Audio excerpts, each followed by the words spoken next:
Especially when you're young or just starting out, there's no shortage of opinions. One person tells you one way, one person tells you another way, and you try to do as you're told until that purpose starts to show up and you realize I need to go.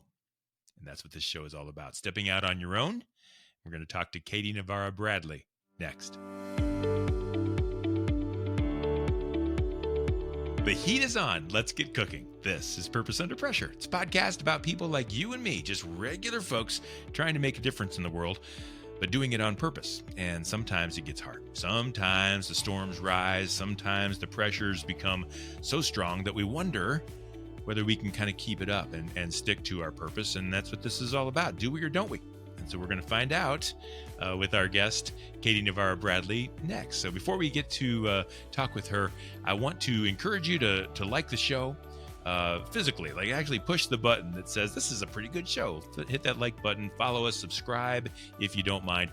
It makes me feel good, but it also tells friends and people in your network that this is a show worth listening to. Maybe some inspiring moments, opportunities to be motivated to take that next step when things do get tough. And so if you'll do that, makes everything better, makes the world better, and life is good. So thanks for those efforts. Purpose Under Pressure is brought to you by Sandler by the Ruby Group, serving sales professionals nationwide from their Akron and Columbus, Ohio locations. They're also in Jacksonville, Florida. They provide sales training and business growth strategies to help your business grow. And I like to say they do it on purpose. That's why they're partners with this show. They're doing it right. They're doing it well. They don't take shortcuts. They don't try to figure out the fastest way to close a sale. They try to build relationships. They try to build win-win situations. They try to encourage your salespeople. Sometimes this is going to sound terrible, but to say no when that's the right decision. I mean, these are things that are going to make a really strong business acumen and a culture for what you're trying to build. So go ahead and do it. Reach out to them and see what they have to say. It might be the best call you make on the day. You can check them out online at therubygroup.sandler.com. And I mentioned earlier, my guest today is Katie Navarra-Bradley. She's a content development specialist and owner of the business Katie Navarro Creative Services. She's also a professional leadership development coach and owns Katie the Coach, which uses horses to help build leadership potential. And the thing I like about Katie is that she is stepping out of her comfort zone and making things happen on her own. And that's kind of what the show is all about. So welcome, Katie Navarra-Bradley, to Purpose Under Pressure. Thank you, Brian. I'm excited to be here with you today. I'm really glad you are too. We got to know each other through a podcast that you're now doing with Jenny Talego. It's called Leading with Instinct, and it talks about things that horses are doing to help, that they already do that we can learn from as far as leadership goes. But you've also created this business on your own, and like many of our listeners and viewers out there, they're wondering, can I do it? Can I do it on my own? Can I get it done? And so I'm really excited to have that conversation. So tell us a little bit about yourself and kind of what makes you tick, what drives you, what's good in your world that we can kind of start from as a foundation. Sure, I'd love to share a little bit about my background. So, as you Yeah. alluded to, I am very involved in the horse industry. I'll tell you a little bit about that background because it'll help us get to the point where we are today. So, grew up as one of those horse crazy kids in Western New York. Also had English teachers who recognized an early talent for writing. And in high school, one of them said to me, "Did you realize that you could write for all of these horse magazines that you get in the mail and read every month?" And it was a light bulb moment for me because no, I never thought about actually writing for those magazines. And so from there, I joined an association called American Horse Publications, served on their board for 10 plus years, and started to build a freelance writing business exclusively in the horse industry, writing for all of the industry's biggest magazines. And we'll get to this later, but my first job out of high school at 22, I couldn't find a job in my career field with that communications title. So Mm-hmm. I went to work for a division of John Deere that no longer exists, by the way, but we were selling landscape supplies, irrigation sprinkler heads, grass seed, fertilizer. Yeah. I was building a distributorship location for them at 22 years old and building this freelance business. And my boss at the time said, "If I could get you to talk about irrigation the way you talk about horses and riding, you'll be an unstoppable salesperson." Well, that didn't quite happen. My career went in a lot of different directions, but that was the start of building this business that I now run today. That was the beginning. So the beginning happened when a teacher stepped in, and I love that. I love when Mhm. teachers step up and take ownership of their pupils and the people that look up to them. That happened to me. That Mr. Shaner said, "Brian, what are you going to do with your life?" And I said, "I don't know." he said, "Well, you got a decent voice. Why don't you go do the announcements and then see if you can turn that into something?" And that's it's that spark that teachers don't always realize, and they take advantage. You remember that clearly. That person took an interest in your life. Well, and I was really lucky at that time. They kept changing the English curriculum in our school. So I had her in seventh grade, eighth grade, ninth grade, 10th grade, 11th grade. And she also was in the horse Wow. industry and her daughters competed. So we shared an interest in that piece. And yes, to your point, I was very fortunate that she created that spark because I don't know that I ever would have put two and two together on my own. That's what teachers are all about. They don't, and I don't mean this badly. I think teachers. I spent a few years on the school board, and I know a little bit about this.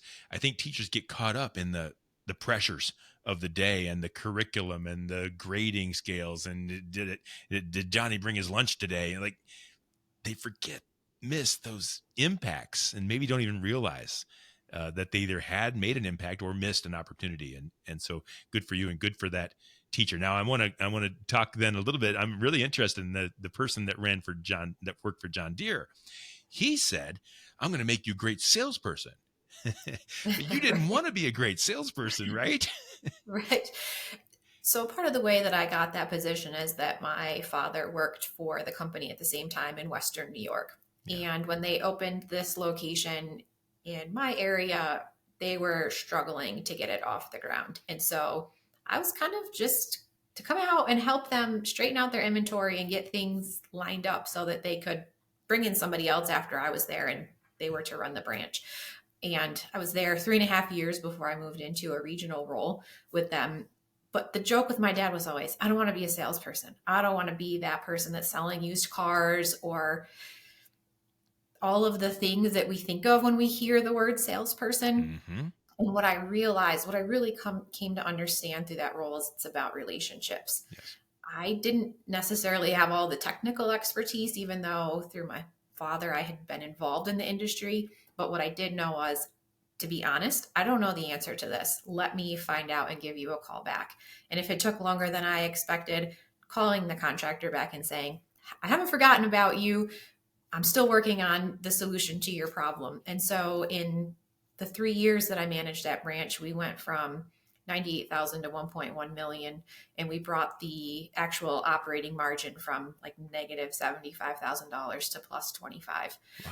So it was this understanding of relationship building, which of course, as we get into later, follows you into an office job, building a business of your own, and all of the parts that come along with that. And so let's talk about that because you had success and you're doing great. And I'm an old salesperson myself. I get it. When salespeople, there's not a bad word unless you're doing it badly. And you were having success. You were kind of working a little bit in the family, a little bit. You're doing things well. It's not what you wanted to do, but you were doing well.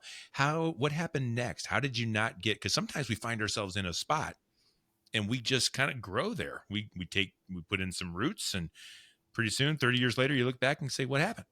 That didn't happen with you. So what happened next after you got some success, but realized that maybe you weren't on purpose? So when I was in college, I also had an internship at our communications office and really felt drawn to work in a higher ed communications office, telling the story of alumni and teacher programs and professor work. And so to move up within the John Deere Landscapes ecosystem into more of a marketing role, I would have had to have moved either to Georgia or to Michigan. And so I wasn't prepared to leave New York and make that kind of jump. And so I started looking for positions outside the company for that reason alone. They Mm-hmm. had promoted me to a regional role. I was working with two regional vice presidents, one in the Mid Atlantic and one in Texas. But I had this opportunity to take on, they called it the director of institutional advancement at a adult VOTEC school, or we helped individuals who hadn't earned their GED yet get their GED, hopefully get them into a college prep program at a local community college. We also had trade programs like welding and cosmetology. And so I was running is a very small shop. It was myself and 1.5 times of a recruiter, but in charge of everything from grants to marketing to recruitment and anything that contributed to raising the visibility of that institution. Wasn't quite a college, but it was very close to that educational setting. And I got to work very closely with the community college that administered the funding of this through the state. And so then from there, I parlayed that into a statewide association that was also in the education field and just kept moving into these marketing positions because I knew that's eventually where I wanted to end up with my business. And I was looking for opportunities to really gain the expertise and the knowledge so that I could operate a business successfully on my own. Yeah. And so then how did you end up, because now you do own and operate a successful business, and how did that transpire? That's not easy. So this goes perfectly to your purpose under pressure. Yeah, good. And I had been freelancing since the time I had that job at John Deere, and I had built that freelance business to the equivalent of my full-time salary. And I kind of am this person like a side hustle kind of thing going on. Yeah, a side hustle. Yeah. A side hustle that was equivalent to my full-time Awesome. job. So I was exhausted. Every spare minute of time off, that's where it went to. And even though I had that great boss way back when, one of the things he said stuck in my mind, and that was, you always need to have 3 years worth of salary saved to launch your own business.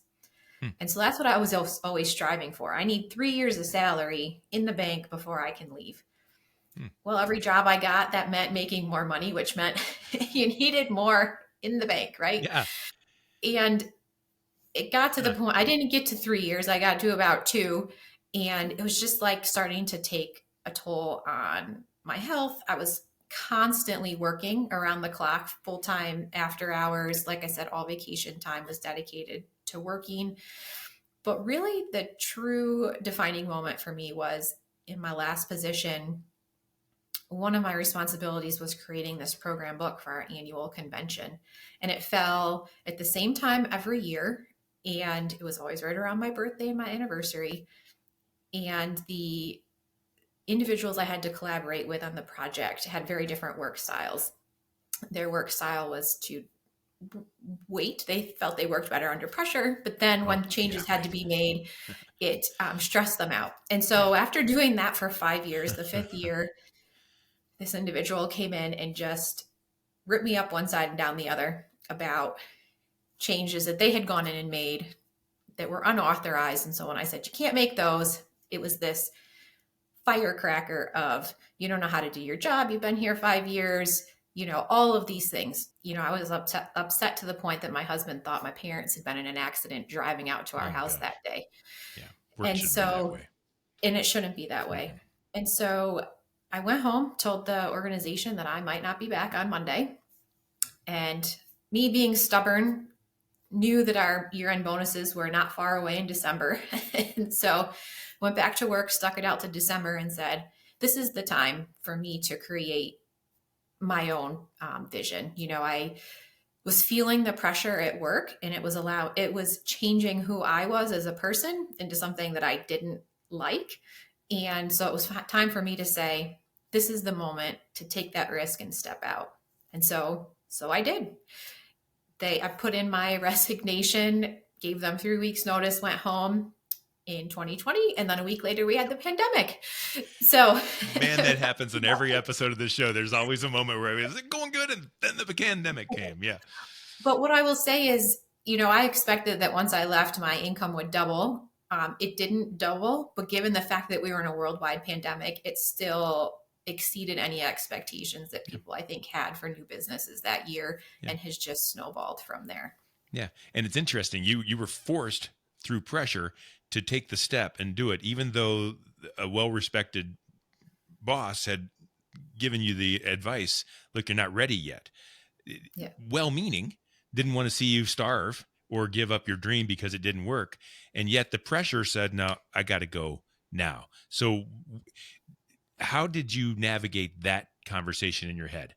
I know it's not the right time, but it is the right time. How were you able to choose one or the other? So I think it came down to 2 things. I had joined an organization called American Society for Journalists and Authors in 2019. I went to their conference in April of 2019 and actually met all of these people doing what I wanted to do, making sustainable living.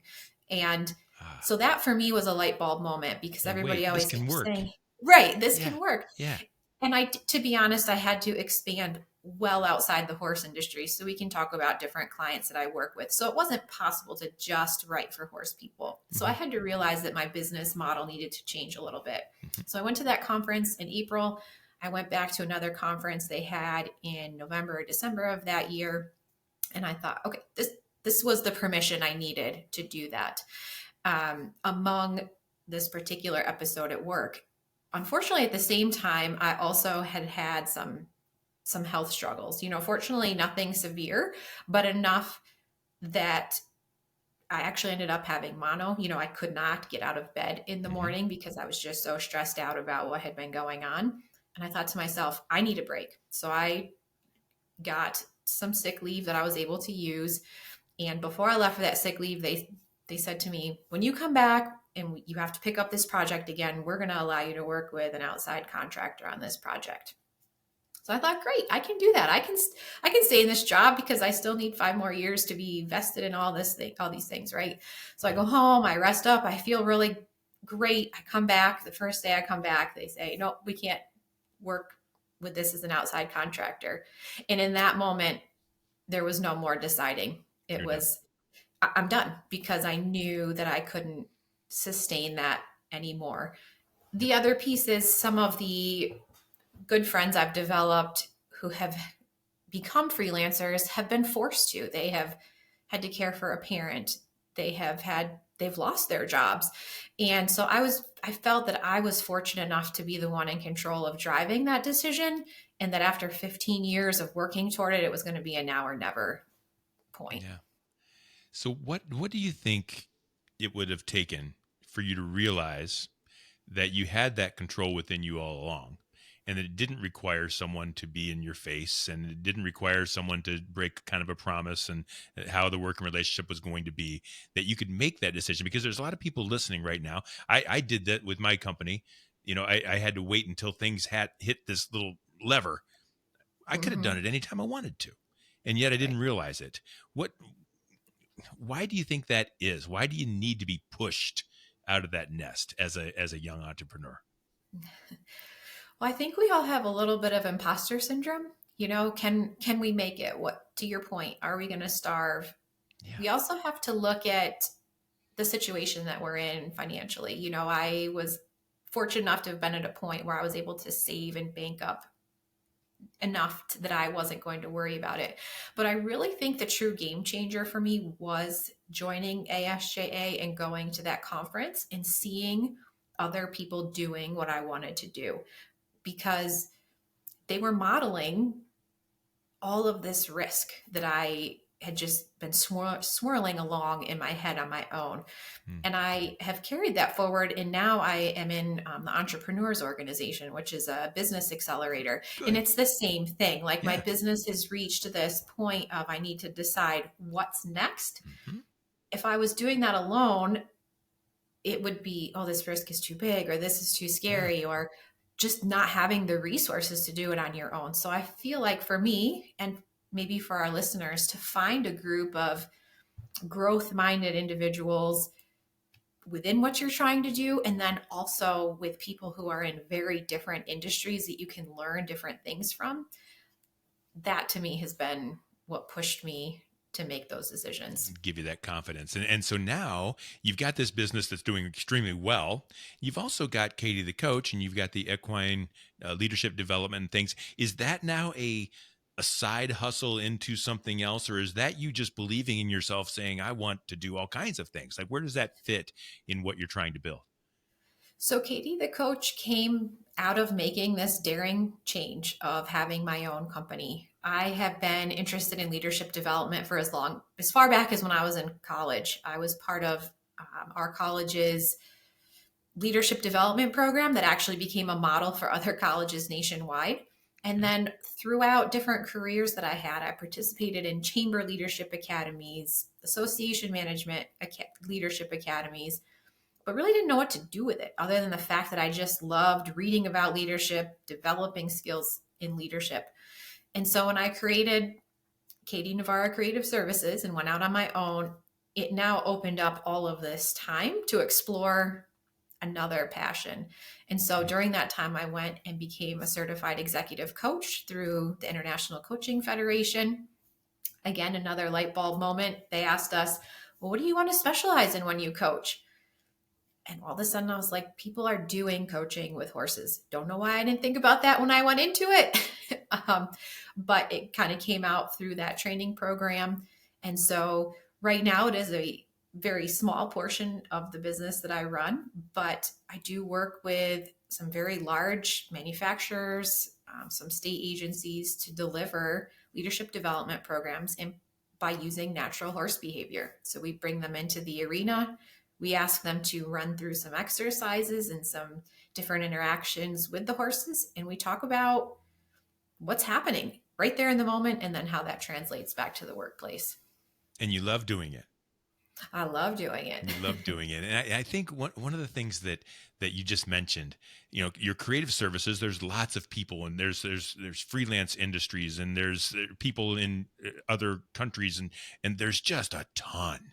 There's a dearth of content developers and people to help you with social media and blogs, and there's all kinds of competition. And so there are people out there that will say, I can't do that. There's already somebody doing that. And you mentioned someone's doing equine leadership development that's already an industry, and holy cow. And yet you step in anyway. What's the thought behind setting into trying to build something where, others will say it's already been built?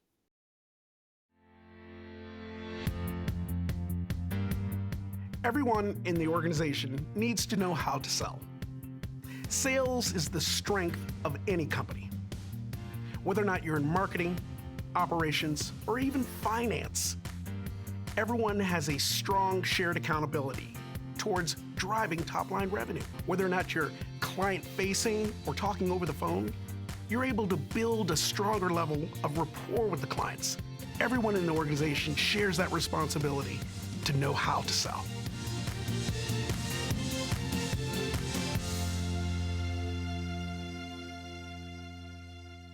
What's the thought behind setting into trying to build something where, others will say it's already been built?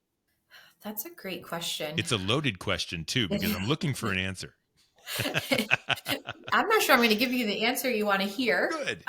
Because for me, I think it's been an innate characteristic. For whatever reason, and I don't really know where it came from, have always been the one that's just tried something. Mm-hmm. When I mentioned that John Deere position, I was 22, and I was, if not the only, one of the only women managing a store at the time. And I never just went into the job and did it. And then when I started applying for other positions, even though the job qualifications were probably most likely well above where I was at my career, I applied for them anyways. There's a study that says, men will apply for jobs even if they have 2 qualifications, and women will only apply if they have all of them. Okay. For whatever reason, I had this innate characteristic that I just threw it out there. What's the worst they can say to me? Throw your hat in the ring. Thank you. Yeah. And so that has just carried through with everything that I've done. And, it's interesting you say this. I had a call with a potential client this morning in the HR industry. There are a ton of writers in the HR industry. Yeah. And you know what she said to me? We don't actually have a stable of freelancers. I have one guy, and he's probably close to retirement age. So if you don't reach out and take that chance, you don't know it exists. Yeah. Yeah, that's kind of what I was thinking that you would say, is that there's like this surplus. There's plenty for everyone in any industry, and we see the biggies, and we see the ads or whatever. We see the major winners in any industry, and we think, they've gobbled everything up. They have in every industry, unless you're Apple or something. I mean, they've got a very small percentage of the market, and we don't need as new entrepreneurs, as small business owners. we don't need everyone. We need a Right. few good clients that feel the same way about business as we do. Isn't that right? And there's plenty. And so step into those markets. There's one business lesson I learned a long time ago is that, forgive me if I'm using the names improperly, but Burger King and Wendy's will open up where McDonald's already is. You've already got the number one fast food franchise in the world serving everyone already. How could there possibly be enough for? No, there's plenty. There's people like doing business where business is being done. So congratulations. I'm interested then. What does the future look like? You've got the leadership development, Katie the coach gig. You've got Katie Navarro creative services going on. And yet we're in these crazy times in business right now. What does the future look like? And what pressures are you going to have to navigate and overcome to kind of continue to make your dreams come true? Sure. If you don't mind, I'd like to back up for 1 second to We'll hold that restaurant. one. Yeah, absolutely. Yeah, we'll hold that for a second. I love your analogy of the restaurants because for me, I'm a Wendy's person because I like salads. Burger King, McDonald's don't offer Not the same. salads. That's right. And they're not the same. And so when you think about that in terms of a business, it's understanding what makes you unique and being authentic. And yes, you may offer similar services to somebody else, and maybe they've even had a full-time position in that industry and your expertise is writing about it. You just don't know what's going to click with the client that is hiring you. And so being authentic, leaning into what you can bring. And sometimes they actually really appreciate having an quote unquote outsider who doesn't know the industry, because then you can see things in a fresh way that they may have missed. Yeah, I like that. It's like betting on yourself. Like there's got to be something here that I want to do. I think it's also harder to, if you were the first person creating equine leadership development, people would be like, what? What is that? And at least you have that path. Like, yeah, we're doing this too, but we're doing it differently. And I think that's a real differentiator to help you kind of bring your business. So if the people listening and watching right now wondering, is there space for me? What we're trying to say is absolutely take that step and go do it. So so getting back to, I do like to know what's next, because I think to overcome pressure, we have to anticipate them. So as you continue to grow in your business, what are the things that you're going to have to overcome? And maybe our listeners will as well, as they try to kind of build their own thing. We were talking about this a little bit before we hit record. This business has been wildly successful beyond what I expected, what I set out at 22 and said, I want to build a freelance business. And since going out on my own, I mean, just the revenue that it has generated has surpassed anything that I thought I would be at. And it's phenomenal. It also brings new challenges. How do I handle all of this myself? Is this the model that's going to serve me until retirement? And so I'm, playing around with some different things, still actively prospecting and looking for new clients within the sphere of what I do and what I do well, but figuring out what is maybe next in that. So what's an example of that? So working potentially with individuals who want help writing a book.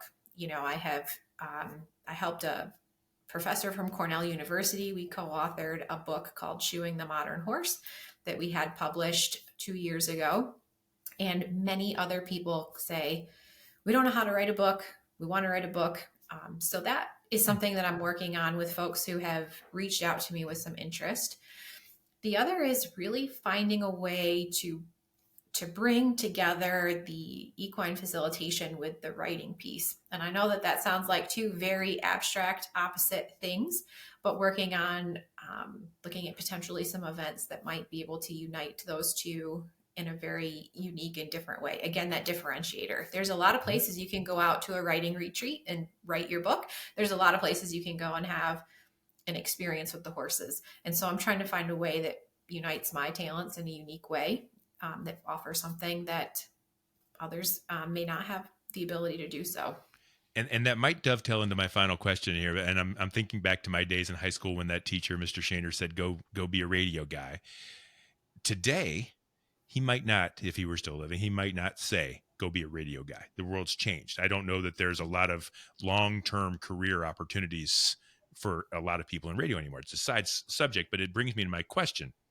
In content development and in leadership development and in knowledge in general, there are some that will say that your job is being replaced by AI, and that anybody that wants anything written, you can write a book.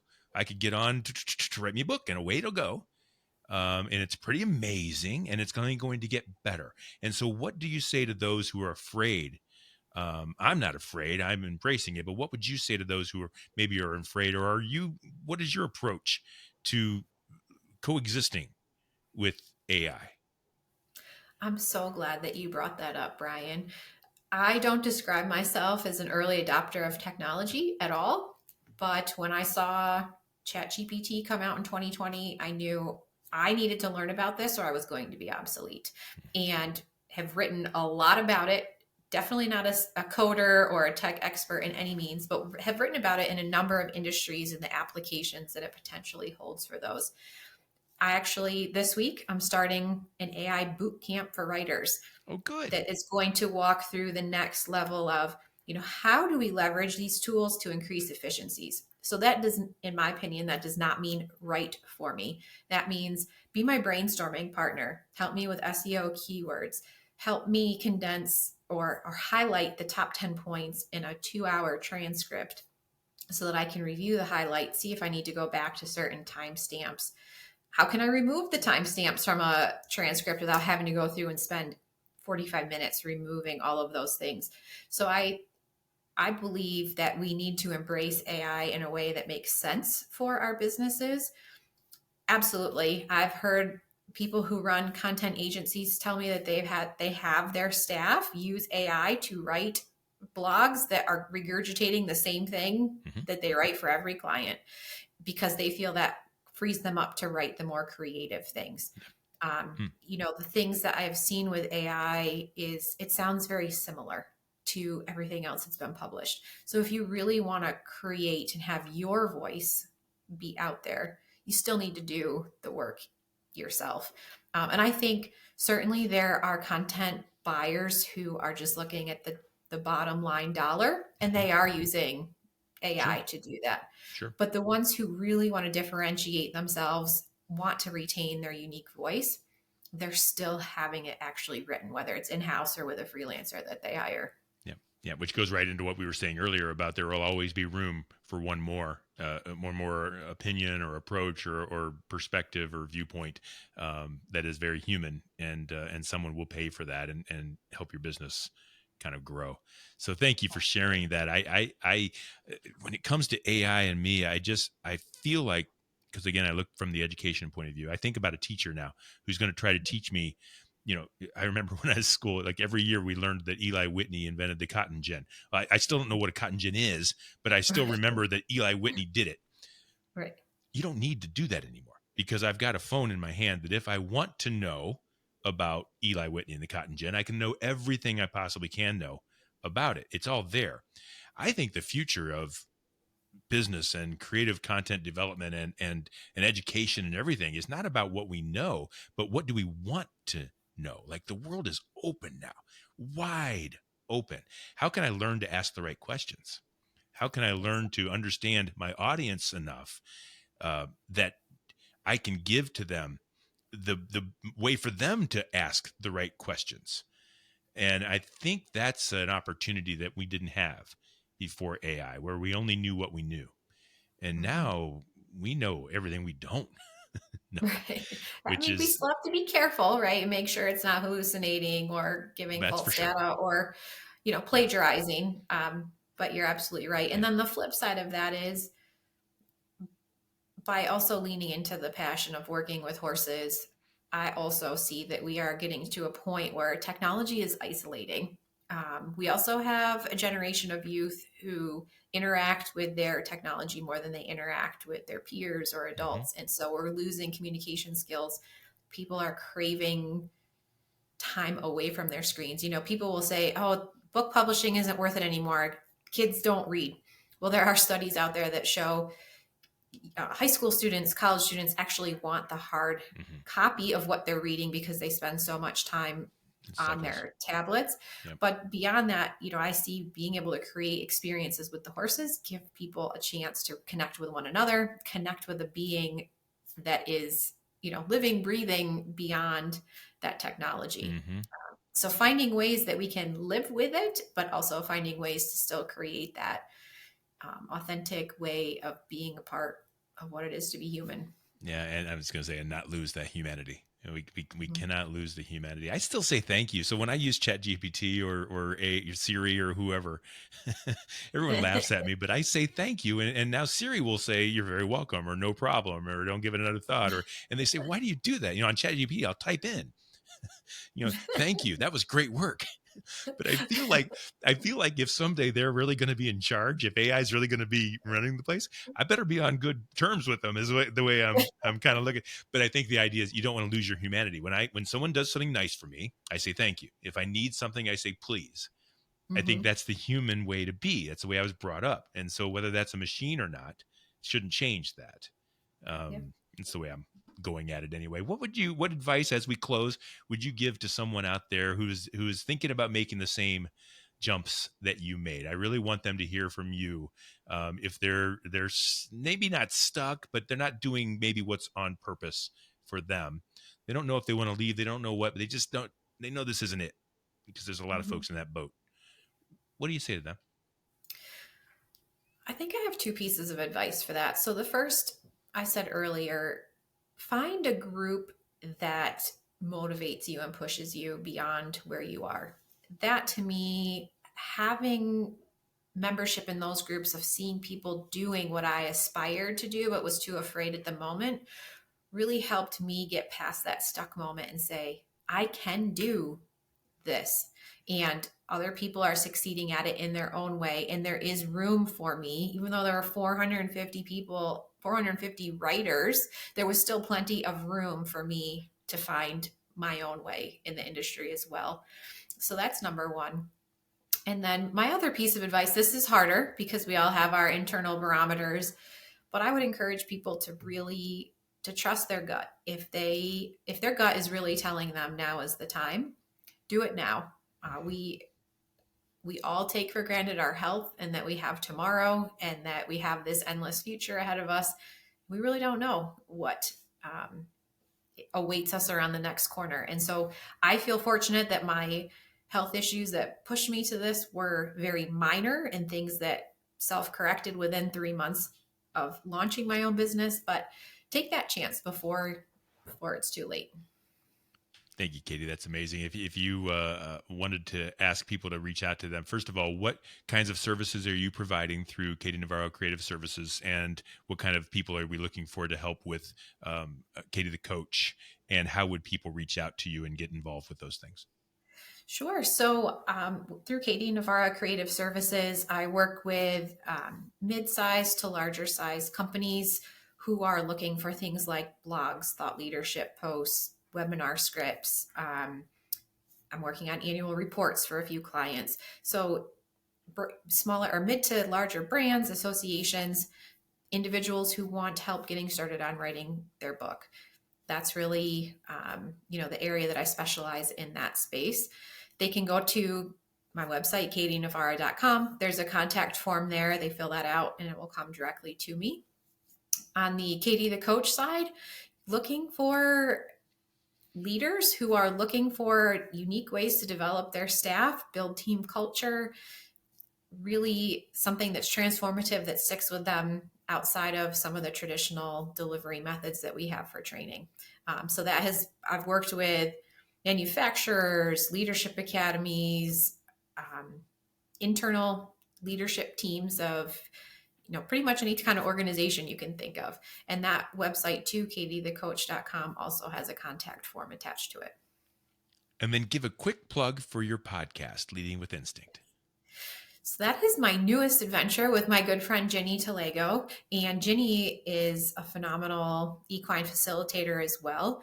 And we have joined forces to talk about this work with the horses and how instinctual herd behavior has helped horses survive and adapt to change, like we're all going through. And we talk about how their behavior can help us level up our own skills and be the leaders, business owners that we want to be.